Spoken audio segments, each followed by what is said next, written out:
Hey, so it's almost spring. Yay! Loving the weather here in Arizona. It's like 65, 70 degrees this week.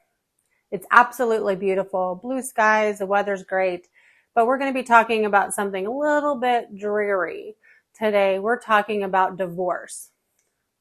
It happens quite often. Actually, there's a statistics out right now about the increase in divorce. There's no really hard numbers following the pandemic, but I did read someplace that about 31% of divorce attorneys saw an increase since the pandemic or during the pandemic in the United States.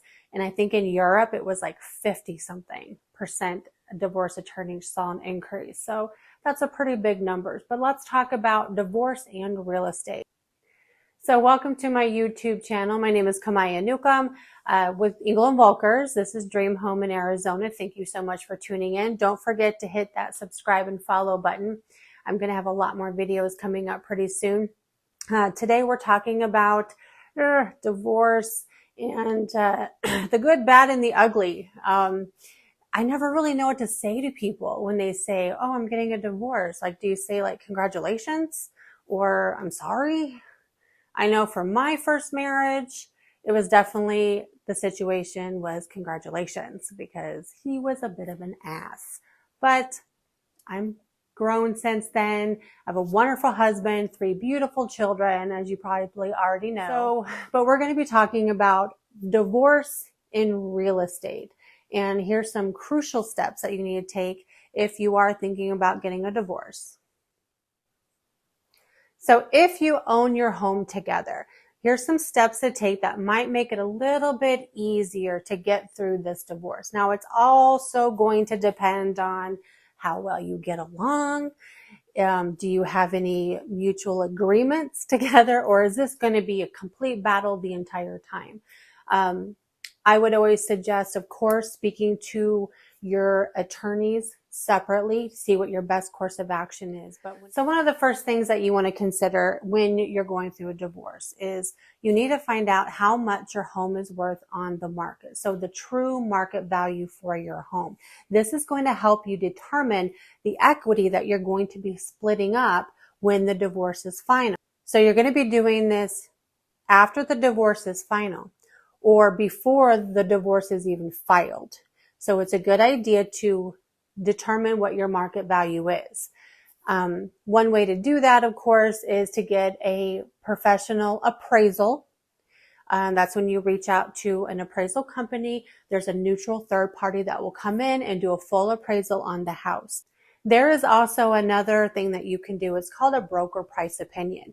And you would be hiring a real estate agent like myself, someone that's been in the business for a while and have done multiple, probably hundreds of broker price opinions or BPOs. And what they will do is determine what the market value for the home is using a lot of the same techniques as an appraisal is done. So you'll get this broker price opinion or the appraisal done. A broker price opinion will save you a little bit of money because an appraisal is pretty expensive. So just depend on where you lie kind of in the breaking up of the assets and who's going to be paying for it and such. But the divorce doesn't have to be ugly. We can get through this and try to make it as smooth as possible. The second thing that you can remember while you're getting the divorce or going through the process, you need to determine who's keeping the house. What's happening with the house? Is anybody keeping the house? You do have some options here. One would be, one spouse keeps the house.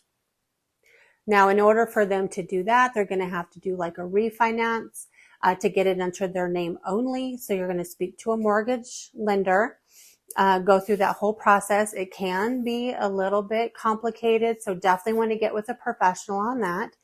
Another option is neither of you keep the house and you sell the house. And what I would suggest is either sell it after the divorce is final, and you have all the paperwork and it shows and the judgment comes down, they say sell the house, and then you sell the house. Or if you have that sort of relationship where it's not going to be a constant battle, it might be better to sell the house before you file for divorce. And that way you're already split. You already know who's getting what.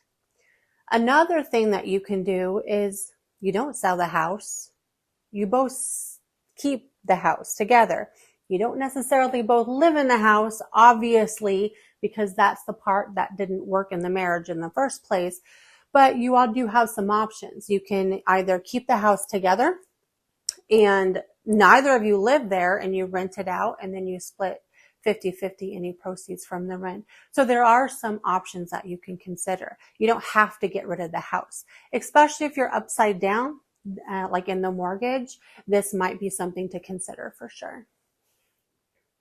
So the third thing to remember is you might have tax implications. So in the event that you get the divorce and one spouse keeps in the house and kind of buys out the other one, there are some tax implications that you need to be aware of. In the event that in the future you go to sell the house later down the road, you do run into the possibility of paying capital gains taxes.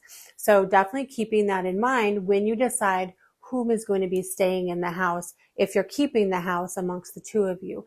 It's just something that you're going to want to talk to possibly with your divorce attorney or your tax professional. The fourth thing to consider is the refinance. So if one spouse is staying in the home or the other one vacates the home, the property now belongs only to that spouse. In order to make that completely legitimate is you have to do a refinance. It can be time consuming and a little bit difficult. You do have to have a lot of information come in. It's not just automatically through the courts, but you do need to refinance so the mortgage is under your name only if you're the one staying inside the house. So it can be complicated, but you definitely want to reach out to a mortgage lender to get that refinance done after the divorce is final. And your fifth consideration, if you're getting a divorce, is get legal help. You definitely don't want to go this on your own. We all know that divorce can be ugly and it can be drawn out and it can be expensive. So get legal assistance, especially with an attorney that specializes in family law.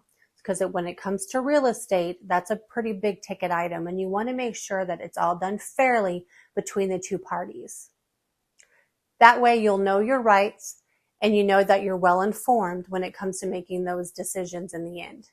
So the bottom line is, if you know that you're getting a divorce or you've reached that decision and you want to get some legal advice, definitely reach out to those legal professionals. And if you want to give me a call to see what your home is worth on the market for that BPO, reach out to me at this number listed here, and I can definitely help you do that.